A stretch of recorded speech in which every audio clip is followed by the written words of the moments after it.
మేము విలేక గ్రామానికి 1977లో మేము వచ్చాము. అప్పుడు ఊళ్ళోకి వచ్చినప్పుడు ఒక ఇల్లు లేదు, ఏ పని చేసుకుందామన్నా ఏ పని లేదు, ఏమి లేదు, ఇంటికి రోజు పెట్టుకున్నాము. మా అమ్మ వాళ్ళ సహాయంతో మా సార్ని వర్ధనపేట రవీంద్రరెడ్డి డాక్టర్ హాస్పిటల్లో ప్రాక్టీస్ నేర్చుకోవడానికి మా సార్ పంపించాము.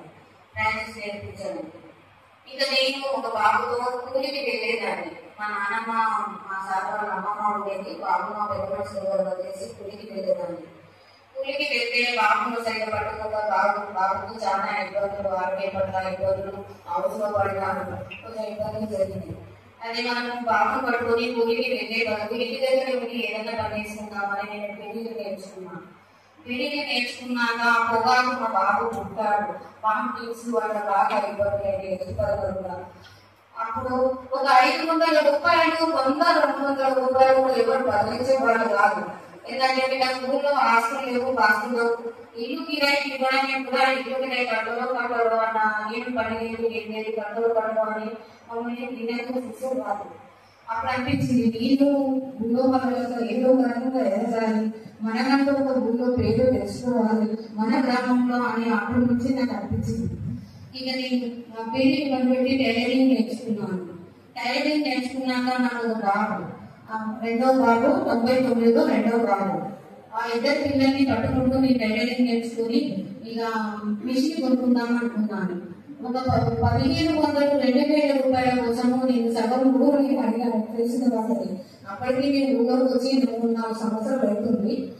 ఒక 2000 రూపాయలు ఏమన్నా అప్పు ఏమని అడుగుతే ఏమన్నారంటే, మీకు భూమి ఉన్నదా, బంగారం ఉన్నదా, ఏం పెడతారు, మీకు ఏం చూసి అప్పు ఇవ్వాలి అన్నారు. నాకు బాధ అనిపించింది. ఎట్లయినా చేసి నేను అప్పు తీసుకుని నేను మిషన్ తీసుకోవాలన్న ఆలోచనతో నేను అన్నీ అప్పుడు అడుగుతూ తిరిగాను. ఒక ఆమె నాకు పరిచయం అయింది, మహిళా గ్రూపులను తయారు చేసింది, సీఏగా పనిచేస్తాను.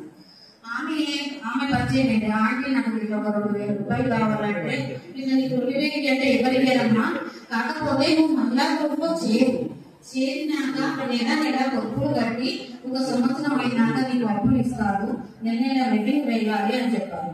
సరే అంటే నేను మహిళా గ్రూప్ లో చేరుతాను అన్నాను. అన్ని గ్రూపులు వేస్తున్నారు. 1 సంవత్సరం కదా తెలియదు. అన్ని గ్రూపులు అయితే తల పెట్టుకోవాలంటే ఎవరు పెట్టుకోవట్లేదు. ఎందుకంటే నేను అప్పు తీసుకున్నాక మళ్ళా పరిచయం అయితే వదిలేసిపోతే మేము ఎక్కడికి వస్తాము, మాకు ఆమె గ్రూప్ లో ఉండొద్దని మిగతా సభ్యులు అంటాను. ఇక అట్లాంటప్పుడు నాకు బాధ అనిపించింది. నేనే ఏం చేసిన మాలాంటి వాళ్ళు వలస వెళ్ళి వచ్చిన వారి సభ్యులను ఒక 15 మందిని గ్రూప్ చేసి నేనే గ్రూప్ చేస్తున్నాను. నేను ఎట్లయినా గ్రూప్ చేసుకోవాలి, మనం ఎంతో చూసుకోవట్లేదు. నేనే గ్రూప్ మణికంఠ సంఘంగా 2003లో నేను గ్రూప్ 15 మంది సభ్యులతో నేను ఏపీజీబీ బ్రాంచ్ ఇళ్లలో నేను మణికంఠ సంఘం ఏర్పాటు చేసుకున్నాను. నేను ప్రతి నెల మీటింగ్ వెళ్ళేదాన్ని, బుకీపింగ్ కూడా నేర్చుకున్నాను. నా సంఘం రాస్తూ ఇంకా నాతో పాటు 5-6 సంఘాలు కూడా నేను బుక్స్ రాసేదాన్ని. అప్పుడు బుక్స్ రాస్తే నెలకు 100 రూపాయలు ఇచ్చేవాళ్ళు. అవి కూడా నాకు నెలకు 500-600 కూడా నా కుటుంబానికి ఆదాయం వచ్చింది. ఆ ఇంట్లో ఖర్చుల కోసం అని నేను ఫస్ట్ సారి నేను మహిళా గ్రూప్ లో అప్పు 1500 రూపాయలు అప్పు తీసుకున్నాను. దానిలో సెకండ్ హ్యాండ్ కుట్టు మిషన్ తీసుకున్నాను. సెకండ్ హ్యాండ్ కుట్టు మిషన్ తీసుకుని టైలరింగ్ చేసేదాన్ని. నేను రెండవసారి అప్పు 3000 రూపాయలు అప్పు తీసుకున్నాను. దానితో నేను ఫాల్స్ లైనింగ్స్ తెచ్చుకున్నాను. 4వసారి నాకు 5000 రూపాయలు అప్పించారు. దానితో పువ్వులు కుట్టే పీకో మిషన్ ఓన్లీ గడ్డనే తెచ్చుకున్నాను. మిషన్ మొత్తం తెచ్చుకుంటే ఎక్కువ ఉంటుంది, అందుకని ఓన్లీ గడ్డ 5000 రూపాయలతో తెచ్చుకున్నాను. ఇలా నేను టైలరింగ్ పొద్దున చీకట్లో 4 గంటల నుంచి పిల్లలు స్కూల్కు పంపిస్తూ రాత్రి 12-1 గంటల వరకు కూడా వర్క్ చేస్తున్నాను. ఇలాంటి బాగా వచ్చింది. నాకు ఒక ధైర్యం ఏర్పడింది, నేను ఇంకేమైనా చేయొచ్చు. మళ్ళొకసారి మేము 10,000 రూపాయలు అప్పించాను. ఒక సభ్యురానికి 10,000. దానితో నేను ఏమంటే 30 శారీస్ తెచ్చుకున్నాను. అంటే చీముల్లో జాయింట్ వస్తాయి, అవి తక్కువ పడతాయి. 100 రూపాయలు పట్టుకుంది, 120 రూపాయలు వచ్చాయి. అట్లాంటి చీర తెచ్చి మొత్తం నేను గవర్నమెంట్ జాబ్కు వెళ్ళే వాళ్ళు రోజు శారీస్ ఎక్కువ తీసుకుంటారు కదా, అలాంటి వాళ్ళని పరిచయం చేస్తున్నాను. స్కూల్ టీచర్, అంగన్వాడీ టీచర్ అట్లాంటి వాళ్ళని పర్చేజ్ చేసుకుని ఫోన్ నెంబర్లు తీసుకొని ఇలా చీర తీసుకొచ్చి ఒక 500-1000 చీరలు తెచ్చినా నేను 2-3 రోజుల్లో అమ్మేదాన్ని. అట్లా నాకు కొంచెము ఆదాయం పెరుగుతూ వచ్చింది. నేను ఆల్రెడీ ఆ చీర అమ్మితే ఒక 20 రూపాయల లాభము, దాన్ని జాయిన్ చేసి ఆరు పీకో వేస్తే ఒక 30 రూపాయలు 20 రూపాయలు ఉండేది. దాంతో పాటు బ్లౌజ్ స్టిచ్చింగ్ చేస్తే 50 రూపాయలు 60 రూపాయలే ఉండేది. మొత్తం ఒక చీర మీద నేను 100 రూపాయల పైన సంపాదించాను. దానితో నా కుటుంబానికి కొంచెం ఆదాయం పెరిగింది. ఇలా ఫ్యామిలీగా నాకు తాకల వారిగా అప్పులు చేసుకుంటూ ఒక కంగనాలు పెట్టుకున్నాను, శారీస్ సెంటర్ పెట్టుకున్నాను. మళ్ళీ 1,00,000 రూపాయల లోన్ వస్తే మా సార్ ఆర్టీ డాక్టర్ నేర్చుకున్నాడు, డెంటల్ షాప్ లో పెట్టుకున్నాను ఇంటి దగ్గర. ఇక ఇద్దరు బిజీగా మంచి వర్క్ చేసుకున్నాను. నెలకు మేము 6 రోజుల్లోనే నెలవుగా 20,000 బయట సంపాదించేవాళ్ళం. అలా చేస్తుంటే నాకు అప్పుడు కొత్తగా కంప్యూటర్ వర్క్లు కొత్తగా వచ్చాయి. అది వరంగల్లో సిటీలో వేయించుకొచ్చుకునేవాళ్ళు. అలా కొత్తగా కంప్యూటర్ వర్క్లు వచ్చినాయి కదా, అక్కడ వేయించుకొచ్చుకుంటున్నాం. మన దగ్గరలో ఇక్కడ లేవు కదా, అలాంటి మిషన్ ఒకటి తీసుకురా కానీ నా దగ్గర వచ్చే కస్టమర్ నాకు అన్నాను. అంటే నేను తీసుకుంటాము అనుకున్నాను. మా ఇంట్లో వాళ్ళు 1,00,000 రూపాయల పెట్టుబడి పెడితే మన దగ్గర తీసుకుంటారు. 100 రూపాయలు పెట్టి 50 రూపాయలు తీసుకుంటానని ఆలోచిస్తారు గ్రామాల్లో. నువ్వు అంత పెట్టుబడి పెడితే వస్తుందో రాదో అన్నాను. కానీ ఎక్కడైనా సరే ధైర్యం చేస్తామని నేను 1,10,000 రూపాయలతో ఉషా 450 కంప్యూటర్ కంపెనీలో నేను తీసుకున్నాక నాకు పరంగా అయితే నాకు ఆల్రెడీ నా దగ్గర కస్టమర్లు ఉన్నారు. ఆ కస్టమర్లతోనే నాకు హెవీగా గిరాకీ వచ్చింది. మళ్ళీ 6 నెలలకే నాకు గిరాకీ నేనైతే పనిచేసేదాన్ని. దానివల్ల కొంచెం హెల్త్ ఇంప్రూవ్ అయ్యాయి. ఇంకో మెషిన్ కూడా తీసుకున్నాను. నేను మీకు CCS ద్వారా 1,20,000 ఫస్ట్ తీసుకున్నాను. రెండోసారి కూడా నేను పీకో నుంచి తీసుకున్నాను. అది వేరే తీసుకుని 6 నెలలు అయింది కదా, మళ్ళీ ఇవ్వరు కదా లోను. పీకో నుంచి ఇంకో 1,20,000 నేను 2వ మెషిన్ తీసుకున్నాను. 2 మెషిన్లతోనే నేను అంతకుముందు రోజు 100-120 రూపాయలే సంపాదించేదాన్ని. మళ్ళా ఇప్పుడు వర్క్ చేసి బ్లౌజ్ కుడితే 200 రూపాయలు, వర్క్ చేసి 500, అట్లా 700. మాక్సిమం రోజుకు ఎంత లేదన్నా 1,000-1,500-2,000 వరకు వర్క్ చేసేదాన్ని. చాలా హ్యాపీ కనిపించేది. మనం ఎంత కష్టపడతామో అనిపించేది. మనం డబ్బులు చేసి కనిపించేసరికి హ్యాపీగా అనిపించేది. అలా నేను కొన్ని రోజులు బాగా కష్టపడుతూ వచ్చాను. ఈ వర్క్ బిజీలో దాటిగా సాగిపోతుంది. నా ఇద్దరు పిల్లలు కూడా అప్పుడు పెద్దవారు బీటెక్ అయిపోయింది. సాఫ్ట్వేర్ జాబ్ లో చేరాడు. చిన్నబాబు కూడా బీటెక్ లో చదువుతున్నాడు.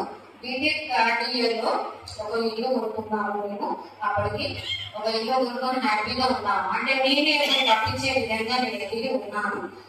2022లో మా చిన్నబాబుకి యాక్సిడెంట్ అయింది.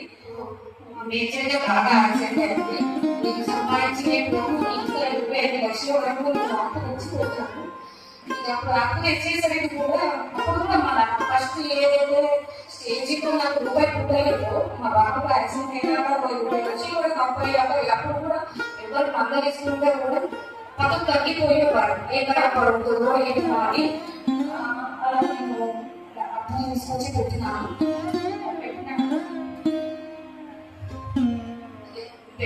అప్పుడు అనిపించింది, అయ్యో నా పరిస్థితి మళ్ళీ జీరోకి వచ్చింది కదా, నీ కష్టం నుంచి ఎట్లా బయటపడాలి అనుకున్నాను. అప్పుడు కూడా నేను చిన్న విషయంలో వర్క్ చేస్తే కాదు, గిరాకీ హెవీగా ఉన్నది. నేను ఇప్పుడు పెద్ద మిషన్ తీసుకున్నా, దానితో నేను వర్క్ అయిపోయింది. ఎప్పటి నుండి నేను బయటపడదా అని నేను అనుకున్నాను. దానికోసం చాలా దిక్కులు అప్పు ఎక్కడ అప్పిపోలేదు. తర్వాత మళ్ళీ నేను మహిళా సంఘం దగ్గరికి వెళ్ళి నాకు అప్పు కావాలన్నాను. వాళ్ళు కూడా నన్ను ఎలా నమ్మాలంటే ఫస్ట్ నుంచి సంఘర్షాలు చేసి తీసుకెళ్ళి మనకు ఎప్పుడు కానీ బకాయి ఎన్ని కష్టాలు వచ్చినా కూడా ప్రతిసారి వచ్చి కడుతుంది, మనకు ఆ వర్షంతో చెప్తుంది అని నన్ను మా సంఘం నమ్మింది. అన్నారు కదా, మీరు కర్ణాటక సంఘానికి వెళ్ళాను. అక్కడ సిసి గారు ఏమన్నారంటే, నువ్వు ఎంటర్ప్రైజెస్ ద్వారా మీకు బ్యాంకు ద్వారా లోన్ ఇస్తున్నాను. మహిళలు ఇంటి అవసరాలకు కాకుండా ఏదైతే వ్యాపారం చేస్తారో ఆ వ్యాపారాల కోసము లోన్ తీసుకున్నారని నాకు అవగాహన కల్పించారు.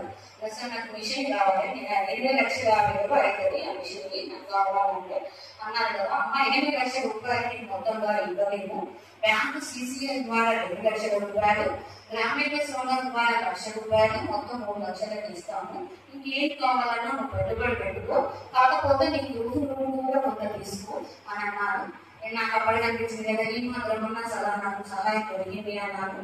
మా అమ్మ వాళ్ళ దగ్గర నుంచి అమ్మగా ఉన్నాయి 4,00,000 రూపాయలు, నా సంఘం నుండి 1,00,000 రూపాయలు, సిసిఎల్ ద్వారా 2,00,000, దీంట్లో నుంచి 1,00,000 రూపాయలు, మొత్తం 8,00,000 వ్యయంతో నేను ఎంబ్రాయిడరీ వర్క్ మిషన్ పెద్దది తీసుకున్నాను. దానితో నేను వర్క్ స్టార్ట్ చేశా. అప్పటికే నేను ఒక 25,000 లక్షలు అప్పుల్లో కొట్టుకుపోయా. దానికి కూడా ఇంకో 8,00,000 రూపాయలు అప్పు చేశా. ఏదైనా మధ్య ఉన్నాయి ఏదైనా అమ్ముకుంటా, లేకపోతే ఎట్లయినా అయితే బ్యాలెన్స్ చేశాను, ఒక అడుగు ముందుకు వేశాను. దానిలో వాళ్ళకు బిజినెస్ బాగా నడిచింది. దానిలో భర్తలో పెట్టుకోకుండా నా భర్త నా పిల్లలు కూడా అప్పుడు ఇంట్లోనే ఉండేవాళ్ళు, నాకు హెల్ప్ చేశారు.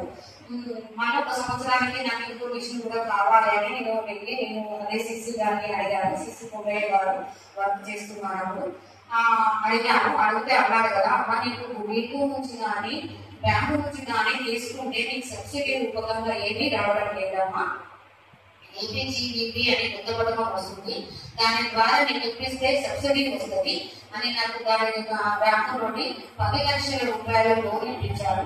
ఆ బ్యాంకు మేనేజర్ కూడా నాకు బ్యాంకుకి వెళ్ళాము, సిసి సార్ తీసుకెళ్ళాడు. ఈ మేము వెళ్ళాను నాకు బాగా కష్టపడ్డాను. ఎట్లా కట్టామంటే అట్నే కట్టది, అమ్మ దగ్గర ఒక రిజిస్టర్ ఉంది. నేను ఒకటి ఫస్ట్ ఏంటంటే ఏమి పని చేసినా ఒక రిజిస్టర్ మీదే చేసినాను. ఏంటంటే ఇలా ఎంత పని చేసినా, ఒక నెలకు ఎంత పని చేసినా, నీకు ఇంత సంపాదిస్తున్నా, అది ఏం చేసినా, ఏ చిట్టి పెట్టినా అని వచ్చేది ఏదో ఒక రిజిస్టర్ మెయింటైన్ చేసినా.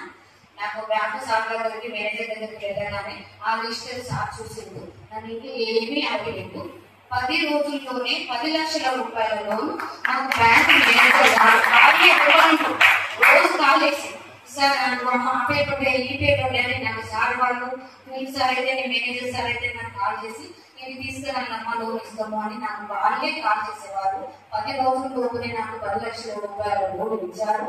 దాని ద్వారా నేను ఇంట్లో ప్రిపరేషన్ తీసుకున్నాను, 1,00,000 రూపాయలు పెట్టి ఇన్వేటర్ తీసుకున్నాను, రా మెటీరియల్ తీసుకున్నాను.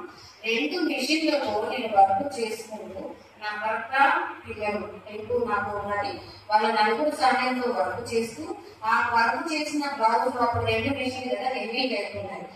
ఆ బ్లౌజ్ స్టిచ్చింగ్ చేసేదాన్ని ఒంటరి స్త్రీలు ఒక 3 ఉన్నారు, భర్త లేదు, వాళ్ళకు కుటుంబ భారంగా ఉన్నారు.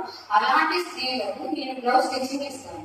వర్క్ చేసిన బ్లౌజ్ స్టిచ్చింగ్ చేస్తే 200 రూపాయలు, మొత్తం వర్క్ బ్లౌజ్ స్టిచ్చింగ్ చేస్తే 250 మా ఊళ్ళో. అలాంటి నేను వాళ్ళకు ఒక 3 ఒంటరి స్త్రీలకు పెద్దలకు వర్క్ ఇచ్చాను. వాళ్ళకు నెలకు 10,000 వరకు వర్క్ ఇస్తాను. కొమ్ములు అవి పాలు పీకు చేయడానికి ఇస్తాను. అలాగే ఒక నాతో పాటు ఇంకొక 5 మహిళలకు నేను ఉపాధి కల్పిస్తున్నాను. అది నాకు గౌరవంగా ఉంది.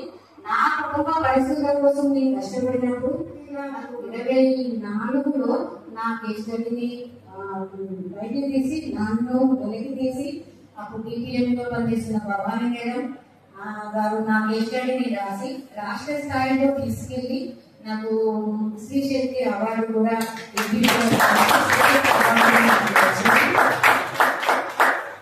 ఇప్పుడు నేను ఒక 18 లక్షలు 19 లక్షల యూనిట్ కంప్యూటర్ వర్క్ల యూనిట్ నడిపించుకుంటూ నాకు కుటుంబాల ఆర్థిక ఇబ్బందుల నుంచి బయటపడి నాతో పాటు ఇంకో 5-6 మహిళలకు ఉపాధి కల్పిస్తూ నేను ఇలా ఉన్నాను, ఆదర్శంగా ఉన్నాను, ఒక పేరు గుర్తింపుతో వచ్చింది అంటే నేను మహిళా సంఘంలోకి రావడం వల్లనే.